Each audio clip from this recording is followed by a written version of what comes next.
Corona virus की दूसरी लहर ने जहां मामूलाते ज़िंदगी दरहम बरहम कर दिया है, वहीं वबा की रोकथाम के लिए नाफिज लॉकडाउन और रात के कर्फ्यू ने हज़ारों ज़िंदगियों को भूखा रहने पर मजबूर कर दिया है। ऐसे में बहुत से ऐसे अफराद भूखे लोगों और बेसहारों की बेलौस खिदमत अंजाम देने की कोशिश करते हैं। उन्हीं में हैदराबाद का एक नौजवान भी ऐसी कोशिश को अंजाम दे रहा है ताकि बेसहारा अफराद के पेट की भूख को मिटाया जा सके।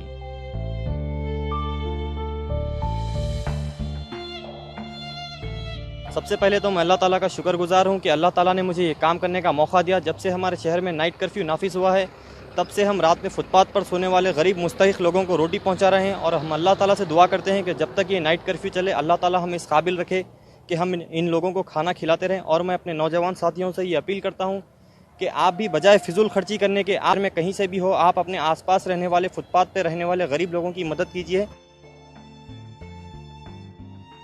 तेलंगाना के शहर हैदराबाद से ताल्लुक़ रखने वाले सैफ खान अपने खर्च से रोज़ाना रात के अंधेरे में सड़क किनारे ज़िंदगी गुजारने वाले लोगों में खाना तकसीम करते हैं।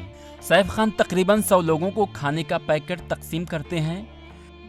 देखिए, मेरा इंटरनेट का बिज़नेस है और भी मेरी प्रॉफिट आता है जितना हो सके, और मेरी कोशिश यही रही है कि ज़्यादा से ज़्यादा मैं गरीब लोगों की मदद कर सकूं। और मैं अपने खुद के जेब के पैसों से ये खर्च करता हूं अल्लाह की रज़ा के लिए, और मुझे किसी से डोनेशन की अपील है और ना ही कुछ मुझे चाहिए।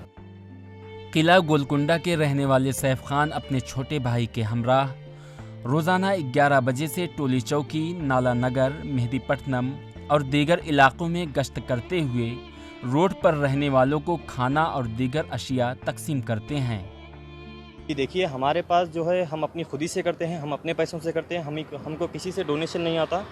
और दूसरी चीज़, हम रोज़ाना 100 लोगों को तकरीबन रोटी पहुंचाते हैं और मेरे छोटे भाई हम दोनों मिलकर फुटपाथ पर रहने वाले गरीब मुस्तहिक लोगों की मदद कर रहे हैं। इसके अलावा सैफ खान पेट्रोल पंप पर काम करने वाले और ATM सेंटर्स में सिक्योरिटी गार्ड्स के लिए भी सहरी का इंतज़ाम करते हैं। हैदराबाद से रहमान खान की रिपोर्ट।